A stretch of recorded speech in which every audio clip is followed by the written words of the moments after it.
Hey everybody, so Colton Woods here. I wanted to connect with you on something that's been on my mind here pretty recently and something that I know is going to hit right center in the heart of a lot of other fellow equestrian entrepreneurs, people that aspire to make a career out of the horse industry. And I'm sure that this could even touch on some for folks that may not are exactly in horses at all, but just going through a phase of life. But, we've all, this video is going to be about moving on to that next step when the one before didn't quite go according to plan, and maybe even more specifically, left with you left you with a little bit of a not so good taste in your mouth or a little bit of disappointment because it didn't quite go according to plan. But here you are, you're getting ready to take on the next step in your journey, and you're trying to figure out how you're going to do this because many people, they go and they work for a certain person or they go work at a specific barn, and you do this for a period of time. And a lot of folks that are just getting started, you might be pouring your heart and soul into that operation. It's not your operation. The operation of you is you, but your work defines your brand. It defines who you are. And when you're working for somebody else, whether you're cleaning stalls, you're taking care of the horses, you're riding horses, like whatever the case, whatever your job is, it could be ordering feed, it could be dealing with clients. This isn't just in a barn setting, but just look at any job that you might have in the horse industry. Like, your duties and responsibilities and your ability to carry those out and do these to the best of your ability reflect you. And if you owned your own business, then you being able to get everything done is a reflection on yourself. It's your brand. And so, when we look at young equestrians getting started, I still feel like I am very much in that boat still. We've had a lot of gracious experience. We've got to work with a lot of good people, and we've got a growing brand. But I'm always learning. I'm always trying new things. I'm always working with new people. And occasionally, that doesn't always go according to plan. And when it's time to, when that time comes and you're in that transition to what's next, a lot of times people spend a lot of time thinking about what just happened, what happened before. And I think that reflection is a very valuable tool. I think we need to reflect and we need to learn from our prior experiences, but we don't need to dwell on those.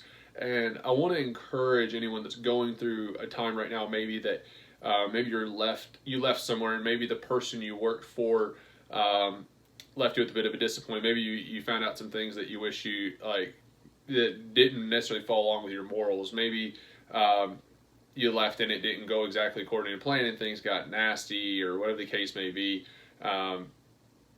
There's so many situations that can come up when we go to make these transitions and the reasons why we make them. But I know that a lot of people, for their own reasons and for their own perspectives, go through these emotions, right? Because they're very much a way of feeling that really they're very genuine, because that's the way we feel about a specific situation.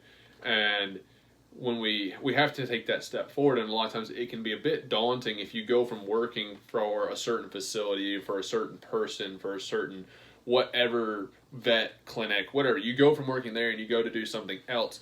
A lot of times the people that you met while you were with that previous group associate you with that group, and that can be tough for a lot of people because it's something that you're trying to leave behind you, but yet a lot of the people that are currently involved in your life are the ones that associate you from being there. And I think that one of the biggest things that I've learned along the way is that you've just got to do you, and you've got to, even though you may not be associated with whatever happened before, you are still running your own business, and your own business is your life.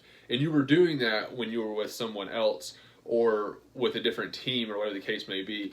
But regardless of however that transition went down, you can choose on how you respond to that. And if you want to act like it's, if you choose to be worried about it and a little bit funny around other people, then it's just going to reciprocate, and those people are going to be like, oh, okay, well, I didn't really see a problem with this, but they're a little off about everything, versus just kind of rolling with it and just being the best person that you can be after the fact, and then being confident that you're trying to do the very best that you can do with what you know at the time of.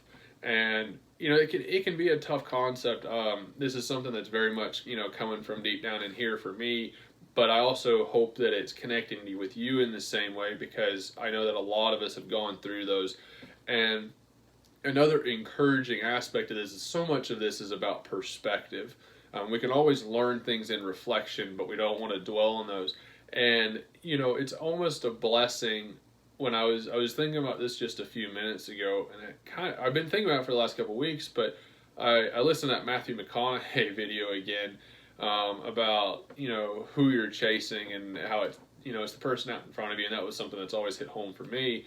And in that video, he gets talking about how when you get started learning, it's not so much about learning what you're good at or what your calling is. It's about learning what that is not. And I think when I as soon as he said that, I've listened to that video numerous times, and tonight it just happened to hit the nail on the head, because as I thought about that, it was one of those things where I realized that if I looked back at the very early stages of almost anything I did, I had very little experience, right? So a lot of times those decisions that I made early on were decisions based on green information, on minimal experience, in that aspect. And so once you get that little more experience, you realize how you could do some things a little differently, how you could do things better, and how it all works out in the end. Because I spent a lot of time in college doing internships, and I always told folks that were coming up, they were younger than me, or they're high schoolers and they're getting ready to go to school. I said, even though you do internships, you need to take internships, and even if you hate it, that's some of the best information you'll get, because learning what you don't enjoy is probably more important than learning what you do enjoy. Because you need to go out and try as many things as possible. So when you've gone through a time period where it didn't go according to plan, it's not the sunflowers, rainbows, and unicorn stuff, or whatever the hell you want to call it, that's okay. Because there's things that you take with you, and there's things that you leave behind.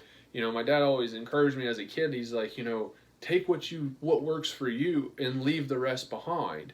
And if you go do that enough times, you're going to create a toolbox from all these different experiences of things that work for you, knowledge of the things that don't work for you and why they don't work for you, whatever the reason may be. And then now you're that much better off, versus saying, oh, I don't know if I'll like that, so I'm not going to try it at all.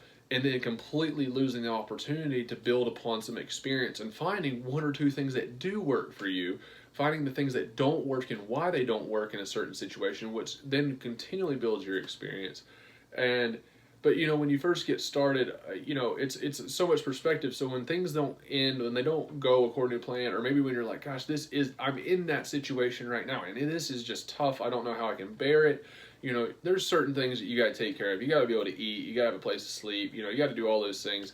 And I mean that means you're in a tent, right? I mean, I spent weeks and weeks and weeks of summers, 4 summers in a row, sleeping out of a horse stall on working for folks when I was first getting started, right? It wasn't the glamorous setup, but we made do. And I learned a lot of good things along the way in that experience. There were certainly things that I do a little differently now, but it's that perspective that it's part of the journey, and that even though it didn't go exactly the way I wished it would have gone, right, in that idealistic scenario, there's so much that I can still learn from that situation and take with me, whether it's things I do like, things I don't like, and then build on that, and then go find that next opportunity that suits you, that fits you, and go build on it, and keep going and keep going and keep going.